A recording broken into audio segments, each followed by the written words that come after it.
Europe, chances are that you are using the euro most of the time. The single currency has come a long way from being a dream project not many believed in to the early discussions on an economic and monetary union in the 1960s until now being the currency of 340 million Europeans and further 175 million people worldwide. But what do you know about the euro?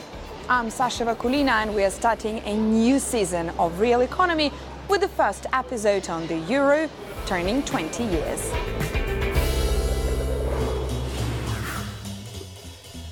The euro started its journey when 11 countries fixed their exchange rates and monetary policy was passed to the European Central Bank. 3 years later, euro coins and notes came into circulation. Over the years, 8 more countries joined the club. The euro's second decade was largely overshadowed by the crisis.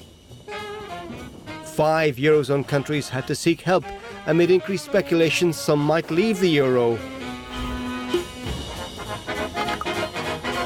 Emergency measures were introduced, including the European Stability Mechanism. And the need for a banking union emerged in order to prevent a repeat of the crisis in the future, when 7 remaining EU states are required to join the euro area once they meet the convergence criteria.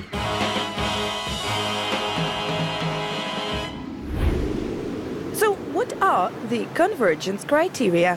These are specific economic indicators or conditions set by the Maastricht Treaty in 1991. Guillaume Desjardins went to Bulgaria to see how the country has been edging closer to joining the euro area. Last summer, Bulgaria has taken 2 major steps towards joining the eurozone.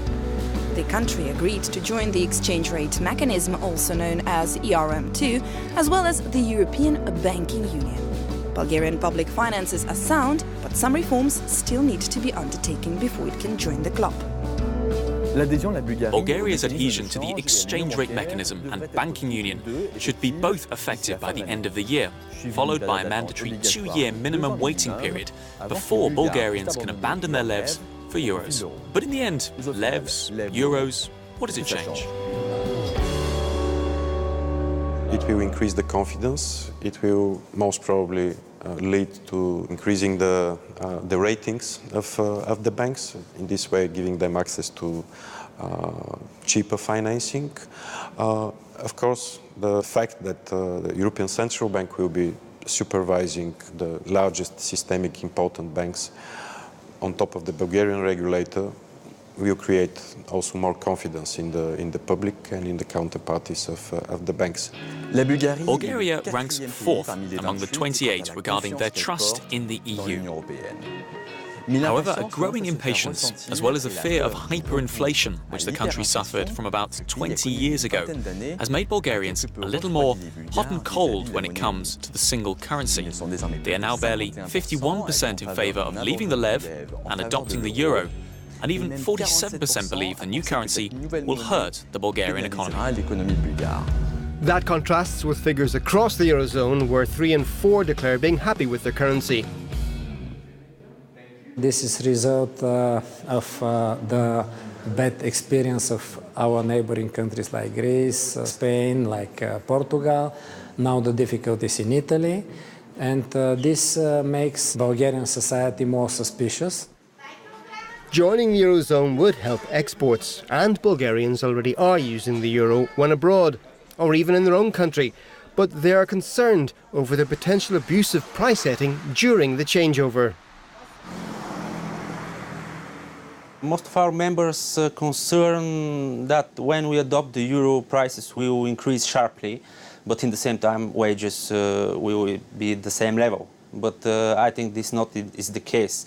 Our inflation is stable, our fiscal stability is stable, our banking sector is stable. There's no economic obstacles.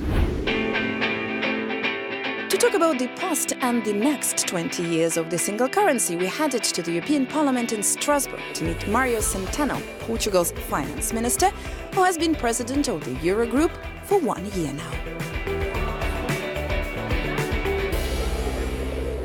Joining me now on Real Economy on Euronews is the Eurogroup President, Mario Centeno. Thank you so much for being with us. Thank you for having me.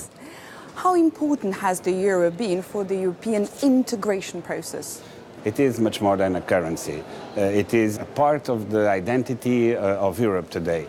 It brought us stability in our currencies. It brought growth in the last 5 years. It is a very important part of this project. On one hand, we can say that euro is already 20 years old. On the other hand, we can say it's just 20 years old. As a currency, it is still a toddler. I mean, 20 years, it's a very short period of time for an institution as important as the euro.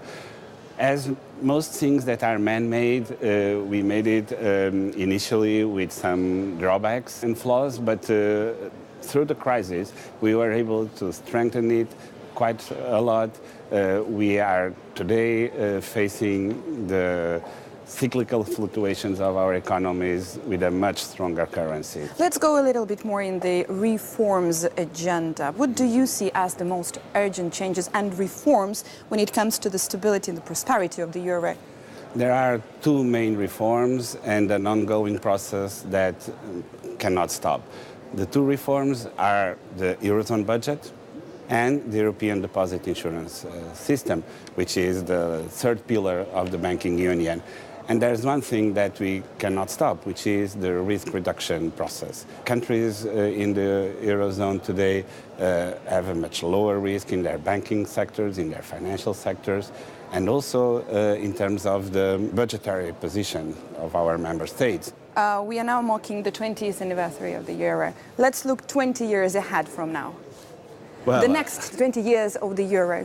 I will see a much more mature currency area with stronger institutions, further integration. And we have asked you to bring a real object to talk about the euro on the 20th anniversary. What is that? It is a rugby ball. It is not easy to handle, pretty much as the euro, but the euro as a rugby team must advance in the block with fair play, and all players count. It's very hard to play in rugby with one player less in the pitch. Thank you so much for this interview. And thank you for watching, and we'll see you soon.